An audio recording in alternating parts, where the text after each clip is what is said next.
வணக்கம் நண்பர்களே! நான் உங்கள் பெரியசாமி ஜோதிடர். தொடர்ந்து நம்ம அற்புதமான பதிவுகள் தான் பார்த்துட்ருக்கோம். அதை தொடர்ந்து இப்போ ராகு 7ஆம் இடத்தில் ராகு இருந்துச்சுன்னா, என்ன மாரியான பலன்கள் கொடுக்கும் அப்படிங்கிறது நமக்கு தெரிஞ்ச வகையில பார்க்கலாம்.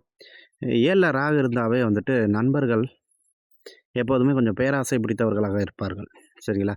மனைவியும் கொஞ்சம் பேராசை அதிகமாக தான் இருக்கும்.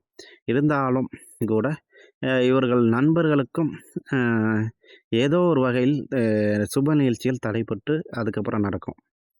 சரிங்களா? அதேமாரி வர கஸ்டமர்களுக்கு இதே போன்ற ஏதாவது ஒரு சுப நிகழ்ச்சிகள் தடைப்பட்டு தான் நடக்கும். ஸோ அந்த மாரியெல்லாம் இத கொண்டு போகும்.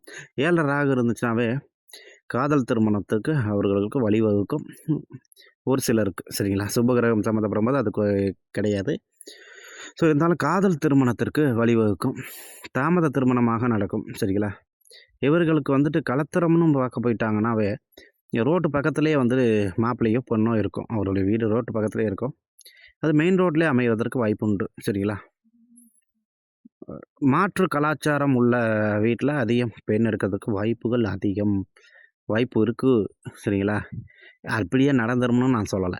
வாய்ப்பு இருக்குங்கிறத கொஞ்சம் தெளிவுபடுத்துறேன். சரிங்களா? கல்யாணம் ஆனதுக்கப்புறம் வெளிநாடு போறதுக்கு வாய்ப்பு இருக்கு.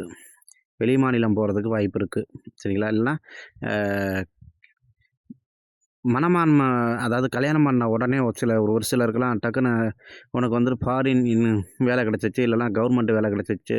அந்த மாரி ஏன்னா சூரியன், ராகும் சம்மந்தப்பட்ட கவர்மெண்ட் வேலை கிடச்சிச்சு. இந்த மாரி ஏதாவது ஒரு தகவல் வரும் பார்த்தீங்களா? அந்த மாரி கிடைப்பதற்கும் வாய்ப்புண்டு.